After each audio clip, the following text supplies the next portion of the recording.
Ինչ ֆորմատով եք պատրաստվում միանալ ուժեղ Հայաստան կուսակցությանը, եթե նման որոշում ունեք եւ հաճախ ձեզ հետ էին ասացածում փոփոխությունները քաղաքական դաշտի, ասում էին հնարավոր է որ դուք լինեիք տեխնացու, ինչ դերակատարման հանդես կգաք։ Հարգելի գործընկերներ, քիչ առաջ ձեր գործընկերոջը խնդրել եմ եւ ձեզ էլ եմ խնդրում։ Այսօր հարցազրույց տալու տրամադրվածություն չունեմ։ Եվ խնդրում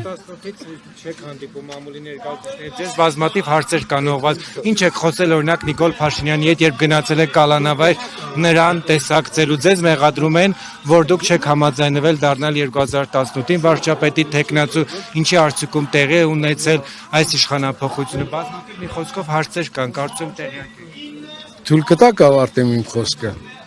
Ես իրավունք ունեմ հարցազրույց տալու։ Դուք հանրության առաջ պետք է նաև հաշվետու լինեք, որովհետև դուք եղել եք Հայաստանի վարչապետը եւ ձեզ ուղղված բազմաթիվ հարցեր կան։ Վարչապետ եմ եղել, ես հաշվետու եմ եղել։ Այդ իսկ պատճառով ձեզ խնդրում եմ իմ այդ իրավունքը հարգեք։ Մեկ օր ես հարցազրույց կտամ։ Երբ որ Հայաստանի արչիվ կան ծառացած բազմաթիվ խնդիրներ, երբ որ Հայաստանը կորցրեց Արցախը, դուք որևիցե կերպ չարձագանքեցիք։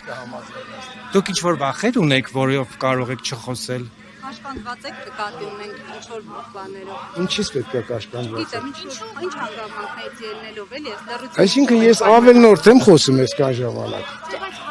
Վերջ, շնորհակալություն։ Լավ, պարոն կապիտան, Երբ որ հարցազրույց տալու ունեմ, այո, աջակցում եմ Սամվել Կարապետյանին, միանշանակ։ Իսկ ընդդիմության հաղթանակին հավատում եք։ Այո, հավատում եմ։ Վերջ։ Մասնակցելու եք 26 թվականի առանձին ձեր։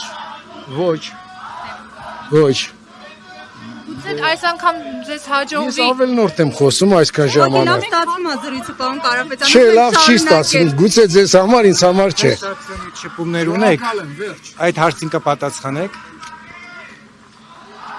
Շփումներ ունեմ, ավարտեցինք։ Շնորհակալություն։